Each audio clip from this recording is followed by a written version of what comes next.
So hi and welcome. My name is Michal and I'll be giving you this talk about MariaDB scaling. You might attend the session about MySQL scaling this morning.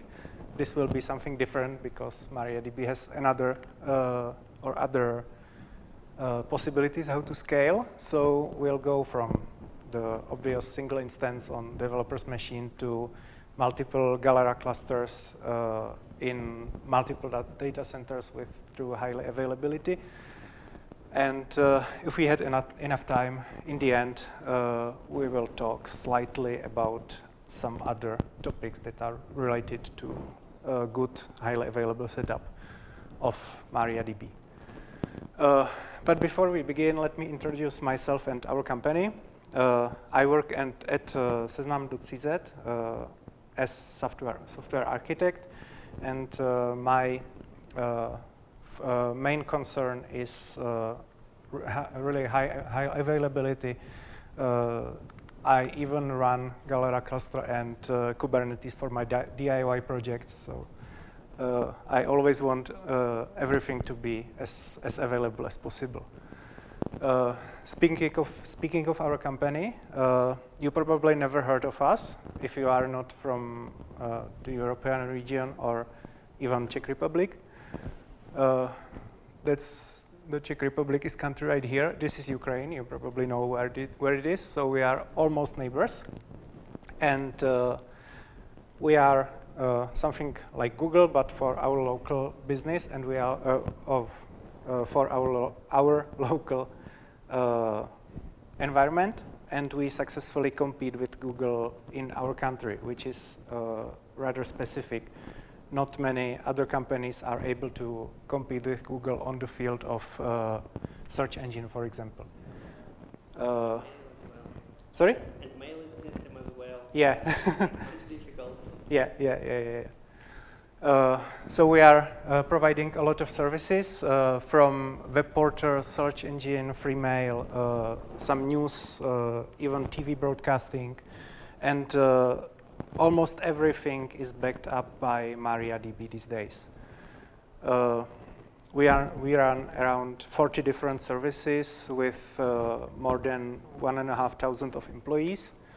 And more than half of that is developers and DBAs and all that kind of stuff. So we are a pretty technical company. We are using a lot of different open source technologies. I won't go through every one of that. Just want to say that we are heavily using anything that is open source and fits our needs. So we are buying software as the last resort if there's nothing open source can provide us. So some of our technologies. Also, we are not running on public clouds like AWS or anything else. We are building our own infrastructure, including currently 2 custom-built data centers and another one that is rented. In that, we are deploying our sort of custom hardware where we are using motherboards and CPUs, of course, from known vendors like AMD or Intel, and we are building everything around it, so power delivery, cooling, storage, and so on. We are one of few companies in our company that has 1 gig uplinks to internet. So it's pretty interesting.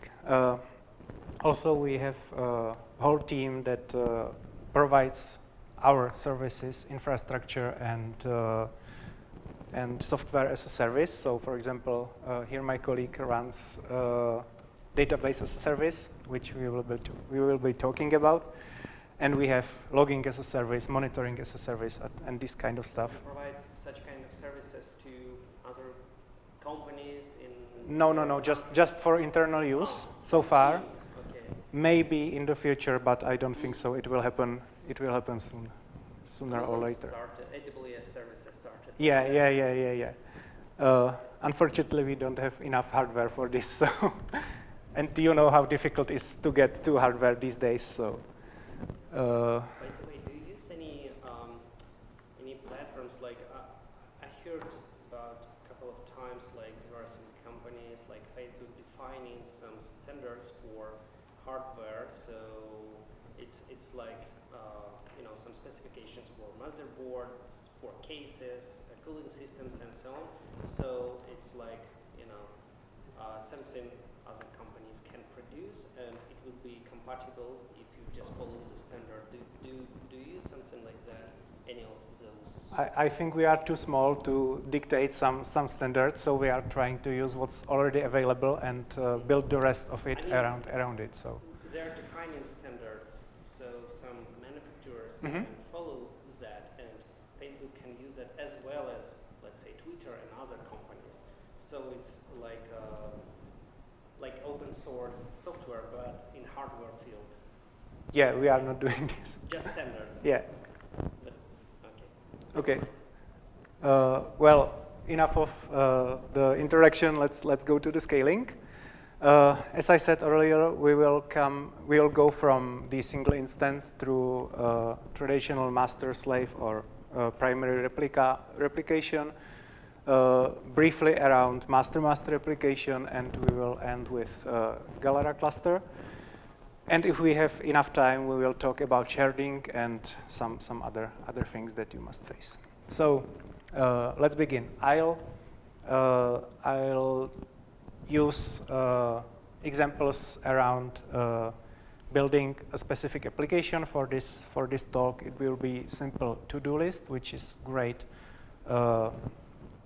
synonym for the kind of application we are developing and we are running. So this is a simplified version of our use case, and we've gone through all these setups in the past and ended with the Galera cluster that we will be talking about. So it's everything based on our experience with these setups. So let's start. Every application begins like something that is developed by developer on its own machine, and probably he will run its own instance of database and application and all that kind of stuff on his own machine. Obviously, this is nothing that you can use for production deployment, but everything must start somewhere. So the developer machine obviously has many disadvantages, like you are running everything, including, for example, Chrome browser, which eats all the RAM you can have on one machine, so the database doesn't scale at all. It can be used for the basic development, but then you will slowly, more than like faster, hit the limits of your hardware. So when you finish developing the first version of application, you probably want to deploy it to public, to be accessible. And most small applications, before they evolve even more, are hosted on some shared hosting, like, I don't know, PHP stack somewhere. The problem with this setup is that mostly everything runs on one single machine together with hundreds or even thousands of other web applications that you can't anyhow control. So when there is some other application from completely different company that eats a lot of resources on the shared web hosting, you can't do anything about it. You can change the hosting, but that might be the same thing. So this is good setup for small company website or personal blog or something like this. But if you have some quality expectations around your application, this is probably not the way you want to go.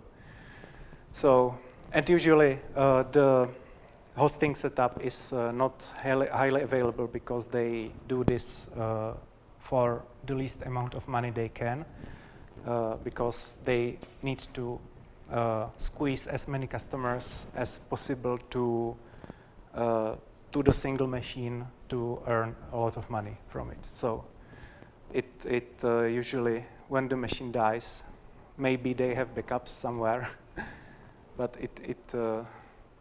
it hurts. So where do we go from there? When the shared hosting is not enough for you, you probably start with something like a VPS or EC2 instance or something like this, and just migrate the setup that you had on the shared hosting to that. It has some pros, like you have your own dedicated compute power, but still you are running on shared instance with another VPSs or another virtual machines, which always can impact your own instance. For example, I had some VPS on public cloud provider, and they were unable to balance IOPS. So when there was running completely different VPS that I had no control about, that overloaded the SSD, then my database crashed because it just wasn't able to retrieve data quickly enough. So when you are running on shared hardware, this can always happen. So where to go next? First thing, we will split our setup so that we are placing the database on completely different hardware than all our application logic. Because application logic like web application or something like this is usually stateless, so you can run it anywhere in the cloud, in Kubernetes or wherever you want, and you need just the database to store the state, and we will discuss only the database next. So you can buy a dedicated database server or rent some better suited VPS for this, and you run the database there.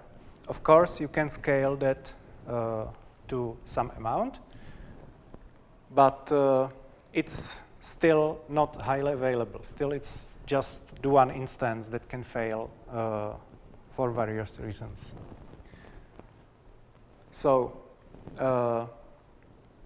one thing that you will, if it won't die, you will hit is that the single database server, when you scale it, no matter how, once it will not be enough. So we are getting to first, at least somehow highly available setup, let's say,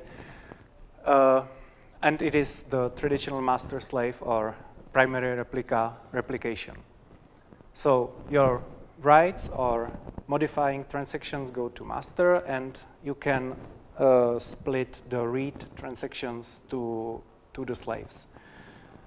This has obvious advantage that you can scale the reads a lot because you can have as many slaves as you want.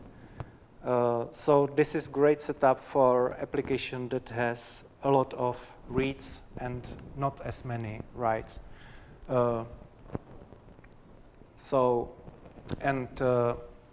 are, of course, some disadvantages to this. For example, the replication delay. When you write the data to master, the replication is asynchronous, so you don't have your data instantly on the slaves. It might be a problem for your application, or it may not. It depends on your specific case. For example, Wikipedia uses this kind of, or at least used this kind of setup on last Percona Live, because they don't care that when you change the article, the change will be propagated within few seconds to the slaves. And also Wikipedia is heavily read-only, because the amount of reads that goes to the articles is much bigger than the changes. So this is good setup for something like that. But again, this is not true HA. When the master dies, probably your application will die too, because it always needs to write something. So what can we do with the master one? We probably, the good solution will be to have another copy of your master in probably another data center like we do, because then you have the resiliency about whole one data center dying. So you can easily switch to the second data center and your application will be up and running within minutes. Also, you can do various destroying operations on the offsite on the hot standby locality. So your application runs in DC1 and DC2 is hot standby. You can do anything you want, like some big alter of the database that will log the tables or something like this. And when this is done, you can switch your application to the second data center and do the same in the first one without disabling the application. Of course, there's a lot of disadvantages to this. For example, it's hard to establish the master-master application between the two data centers. These days, there are tools like Orchestrator, for example, that can do some kind of help with this, but still there are problems that you must face. For example, writes across data centers. It can cost you when you write to data center that's on the other side of the world. It may cost performance, or sorry? It may cost what exactly? Performance?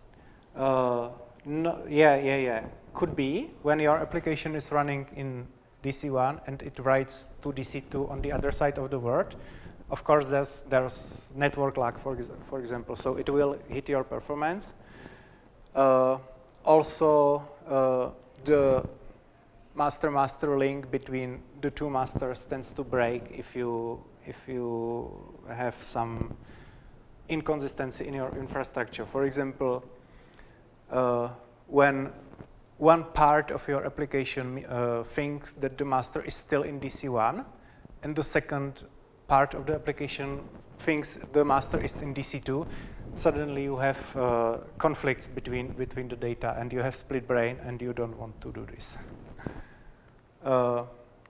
Okay, another step where you might want to scale writes is to write to both data centers, but it's generally a very bad idea to do this. It can work if your application is able to handle the inconsistency, but you don't want to do this.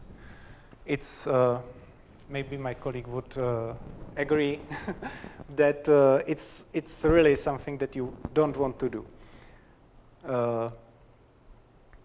But it is a way how to scale writes if the one master is not enough. But again, you must face all the consistency problems that you have with the previous setup. We actually used this kind of setup for a lot of years, and from this setup to this one, it's a very, very short path. Often you will end up, I briefly mentioned it earlier, you can end up with this setup even if you don't want to. For example, when the link between data centers breaks, and this again happened to us, when the link between data centers breaks, then both data centers think that the other is inaccessible.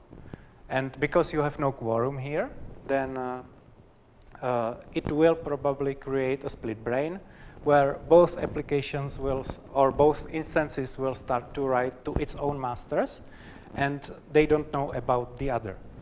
So suddenly you have duplicate data in one data center and second data center.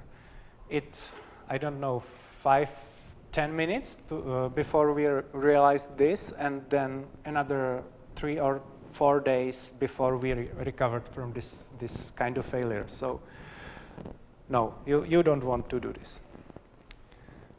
What you want is this. You probably heard about Galera cluster, and it's the best solution as of today for MariaDB with true highly available setup and multi-master write possibility. You need 3 instances for this at least, or any number of odd instances, because this is quorum based. And when you set up the Galera cluster, you can write to any of the instances you want, because in background Galera performs something like voting about whether your transaction is able to be applied to all of the nodes of the cluster. This is really great solution, but it has also some kind of disadvantages. If you used Galera before, you very likely hit this kind of error, which you can get for your commit. This exactly means that some other transaction going to one of the other nodes than you are writing to modify the data you also want to modify. There's a really simple solution to this, and the error also gives you the hint, but not every application, or I would dare to say almost no application handles deadlocks in database correctly. But it's very easy to fix. You just need to repeat the whole transaction with all that application logic that combines the queries, and try it again.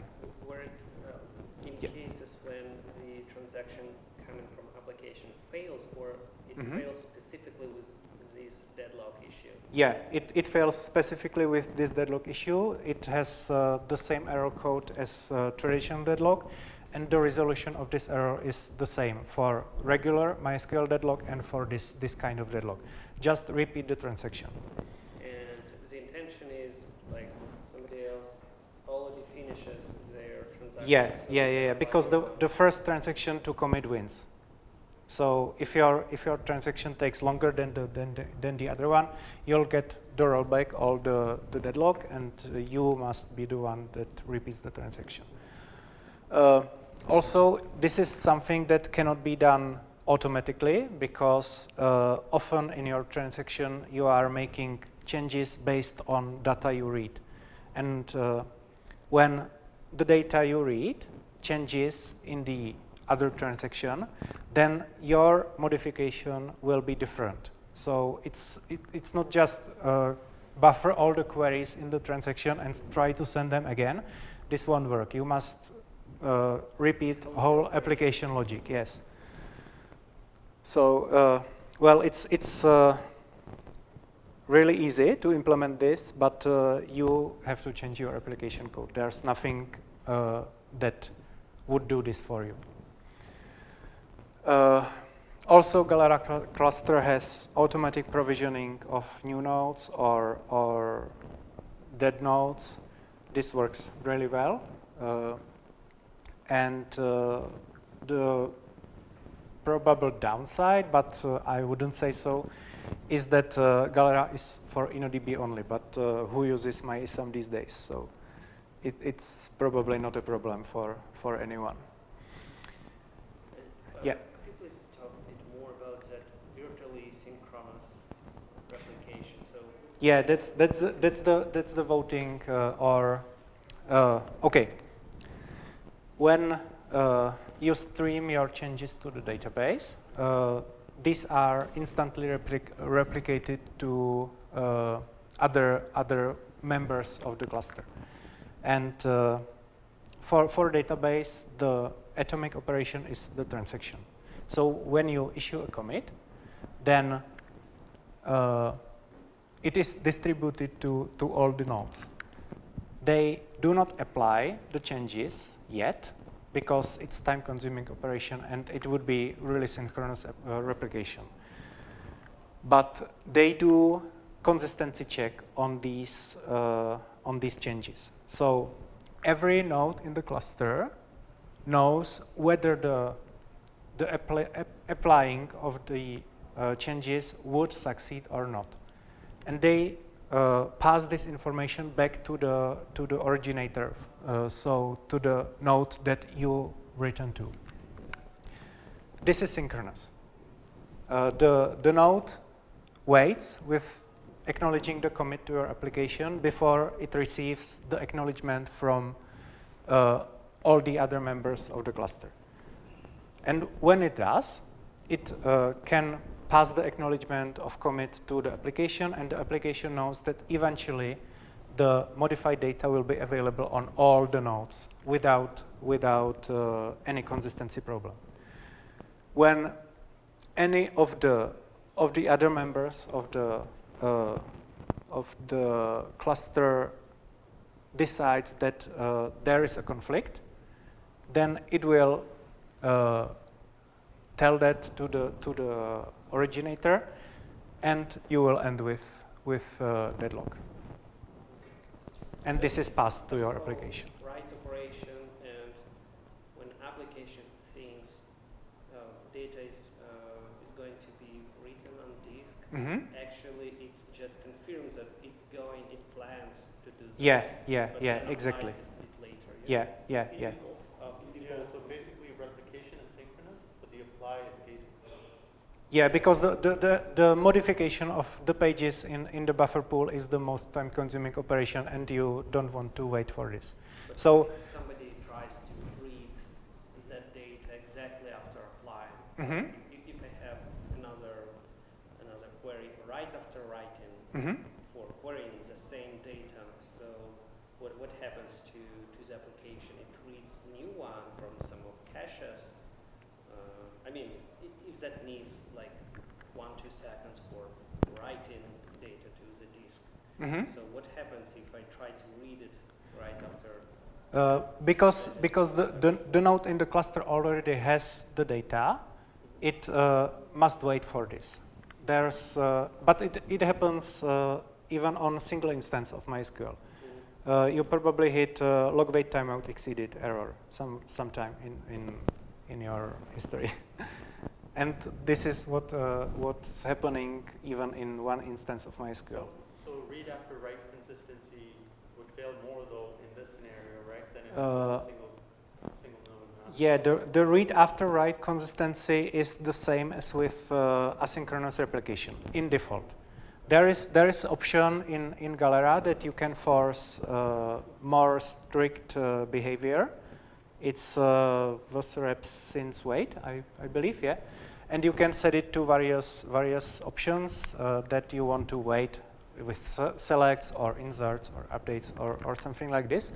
There's a great documentation. I recommend reading it. And yeah, with turning this on, you lose some performance with writes, but it is more consistent. If your application can handle traditional replication lock in traditional master-slave setup, then the same will work for Galera cluster, because that's the virtually synchronous master-master, because the changes are traditional asynchronously applied. So if you want to be sure, then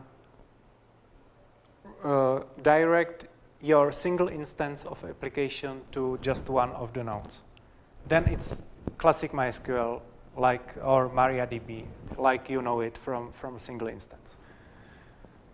But if you need to scale more, you can, because you can write to any of the nodes. Yeah? Thank you. Okay. Okay, so we now have a highly available MariaDB setup where any of the nodes can fail, and since you still have quorum, you are good. But how to tell your application which of the nodes are alive and working and so on? Of course, you can implement this in your application, but why to do that? Why to do this if you have better choice that someone else already developed? And that option is ProxySQL for us. There are many others, like MySQL router. You can heard of it earlier today, but it will probably work just for MySQL. This is the ProxySQL is universal because it understands the MySQL protocol, and since the database behind ProxySQL talks with MySQL protocol, ProxySQL can handle it. So, and another great advantage of ProxySQL is that it understands not only traditional master-slave setup, but also the Galera setup. So the ProxySQL knows which members of the Galera cluster are currently available for reading and writing, and it can direct traffic from your application to the correct nodes. This must be implemented for Galera specifically, because when new node joins the cluster, one of the other nodes provides data to it, and in that case, that instance is inaccessible or at least read-only, and you don't want to direct your writes to the read-only instance. So ProxySQL must know that, and it knows, and it can direct your writes to the remaining writable instance. So, and the good thing about ProxySQL is that it's I would say stateless. So you can run it on any cloud environment you want, because it doesn't need to store any state. It reads the state from the databases all the time. So this can run in Kubernetes, for example, which handles the failover and the balancing and all this kind of stuff. And then you have your stateful Galera cluster somewhere, and it will work. So with this, you have truly highly available setup. Well, if one of the ProxySQL dies, then if you are running in some cloud-based environment, you wouldn't have this problem, because the cloud load balancer will probably sort this for you. But if you are running, like we do, ProxySQL on the hardware itself, you need some other layer of high availability between your application and the ProxySQL. And that can be, for example, the anycast routing, which is something that is on network layer, uses BGP, and it propagates one IP address of the ProxySQL from all the instances that are running the ProxySQL. And then you have your routers that are between your application and the ProxySQL servers, and they can handle this, because this is something that whole internet is using. So it is something that is quite standard, and it is highly available by default, because whole internet is highly available. So you don't have multiple connections to multiple routers and my battery just died. In your data center, a lot of servers has multiple interfaces, so there's one high availability. Then you have the routers They can be redundant, of course, and each of the router has links to all the proxy SQLs behind them. So, and all the proxy SQLs can direct traffic to any of the Galera nodes in the cluster. So you have everything at least doubled in this setup. Yeah, quick note, so MySQL folks were telling us that it's reasonable to put MySQL router to every node where the application is running. Yeah, could be. Does it make sense in case of ProxySQL? Of course, could be, but it. Main advantage of that approach was it's lightweight. I mean, MySQL router. Yeah. So it's Yeah. like Yeah, ProxySQL is lightweight too, so you can do this. You can even do the combined set. I don't know if you were on the talk yesterday about ProxySQL. They discussed these setups, and yeah, you can deploy ProxySQL along with your application, but for Docker things, it's not the best solution. You should have only one process in your container, so this is not a great solution, but it can be done. Why not? Yeah, ProxySQL is lightweight. It can run alongside with your application. Or you can have dedicated instances if you want. Yeah, it's up to you. Yeah, so we covered the vertical scaling. So how much time we have? Okay, nice. So we still can, or we have now highly available setup of the database that holds our data. But what happens if that's not enough? Still, there are limits one MySQL can handle. And when your application grows, you will hit these limits sooner or later. Yeah, the table is full. You run out of disk space, and you have no other available storage you can use for your table. What can you do with that? You must split your data set to multiple databases, which is called sharding. You probably heard about this technique.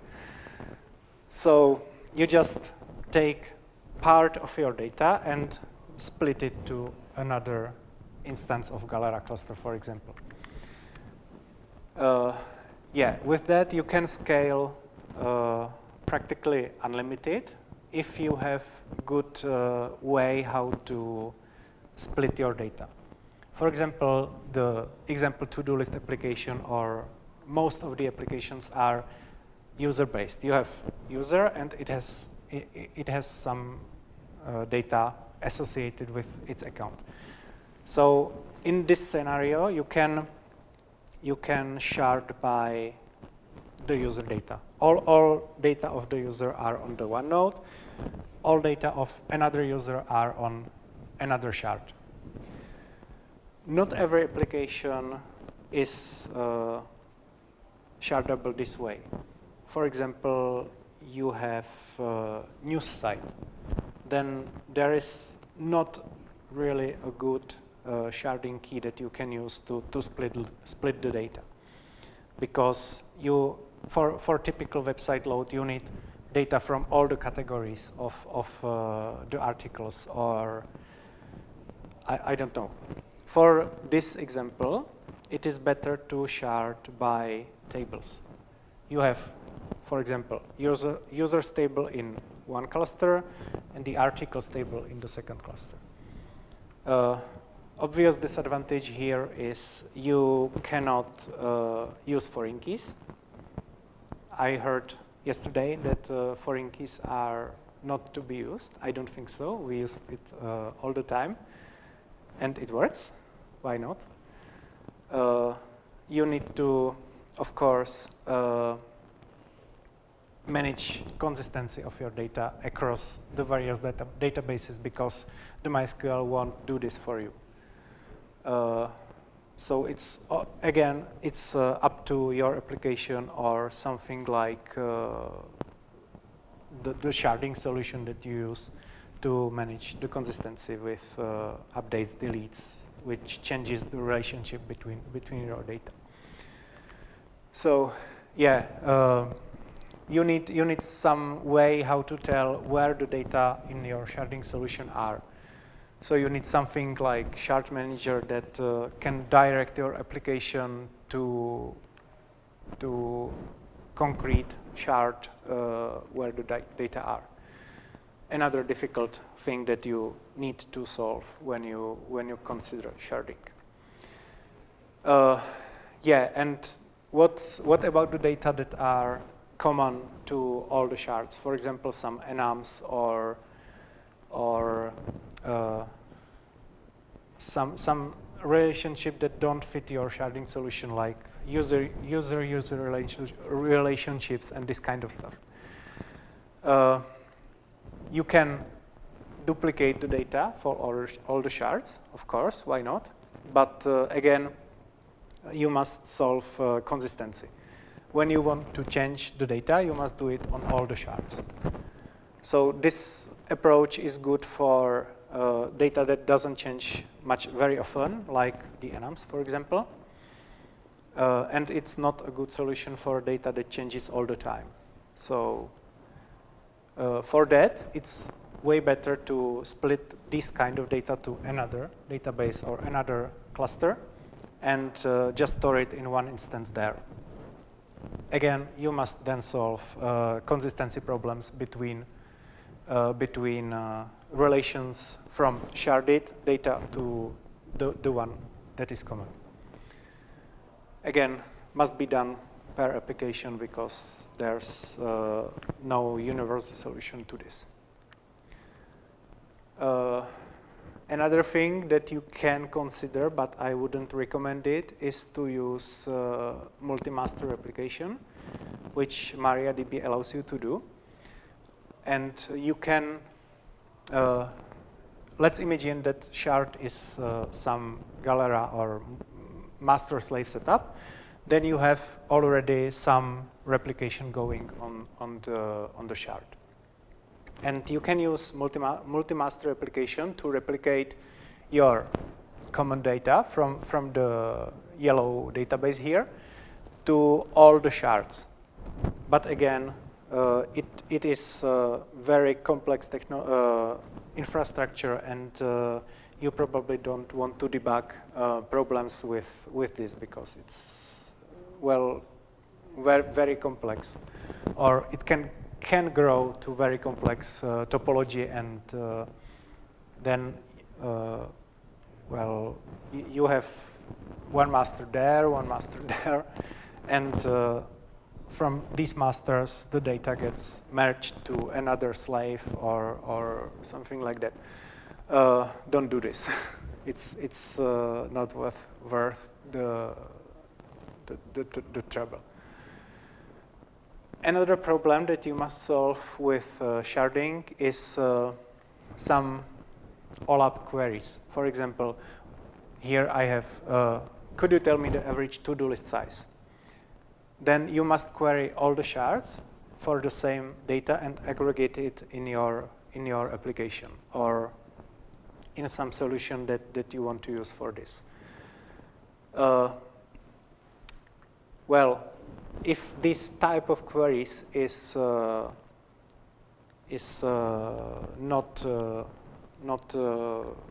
something you can program in your application, there's some technologies that already exist that can provide you with the aggregation from multiple sources to one result. For example, we use ClickHouse for this, where you can connect to all the shards available and do union between them. So you can do select from one shard, union select from second shard, all the shards all together, and then do some aggregation above this data. So yeah, it's good, but it's not for real-time querying of data across the shards, for example, for real-time presentation on the website. It's more like for scheduled reports or something like this. When you want to present this data to user in real time, it's probably way better to either cache it in some database that is not sharded, or implement multi-threaded or multi-process query to all the shards in the same time and aggregate it in your application, which of course you can't do for queries that came from your business colleague or something like this, but you can do this for queries that that are always the same. For example, the average size of to-do list on the on the website could be something that can be programmed because you know it will be always the same query. So with the sharding solution, you must face another. You would face another problem when the capacity of one of the shards will hit the limits again, like without the sharding. So you need some way how to move the data between shards, because not every shard grows the same speed. So again, you need to implement something that balances the data between the shards to maintain it roughly the same size. For that, you again need to solve various of problems, like duplicate primary keys, for example. It's one of the problems that you must face before you start sharding, that you cannot rely on auto increment for sharding setup, because then you will have ID number 1 on the first shard, ID number 1 on the second shard, and when you want to balance the shards, then you have 2 ID number 1s, and it's impossible to solve. So you need something, for example, the solution that balances the shards to provide you with unique keys, because again, one MySQL instance doesn't know about the other shards, so it cannot do this for you, and you need to implement this for your application. Again, it would be for another talk. What if balancing fails? It must be really bulletproof, because you can't end with data partially moved from one shard to another and pretend it's okay. You must always pay attention to consistency. Either the balancing succeeded and the data is reliably on the new shard, or you need to roll back to the original shard. Again, it must be written specifically for your use case. There's no widely available solution for this. Okay, that's the summary of sharding and end of my talk. So yeah, you will, sometime in your application lifetime, you will hit the limits, and you must shard when your application is big enough. It provides you almost unlimited horizontal scaling. You can create as many shards as you need to, but it has obvious disadvantages, like the OLAP queries, or the data duplication or consistency problems that we talked about, or the complexity of setup. The more databases you spin off, the more problems you need to face, or it's more probable that something will break, and yeah, but it's all about this. So it's 38 seconds to the end. So we have time for one question, if you have anything. Have you ever had to do like partitioning with sharding, and like that probably adds a lot more complexity? Yeah, but the partitioning is still inside one instance of the MySQL, so it won't help you if there's not enough storage, for example. So the sharding is about multiple instances of MySQL and splitting the data between them. Yeah, I know, but if you had like a range partition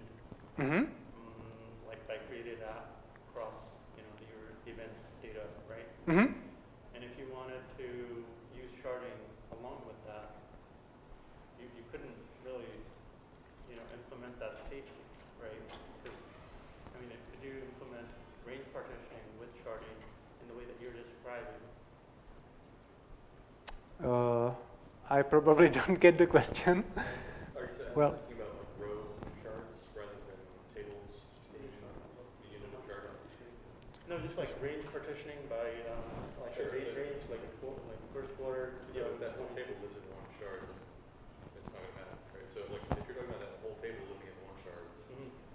then it's going to land on whatever shard it lands on. But if you're talking about the rows within that table, Mhm. which of course are also delineated by the partition key, those I don't imagine are what we're talking about here. We're probably having tables be the unit of sharding separation.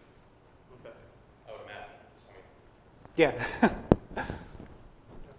Okay, so thanks for your attention and see ya.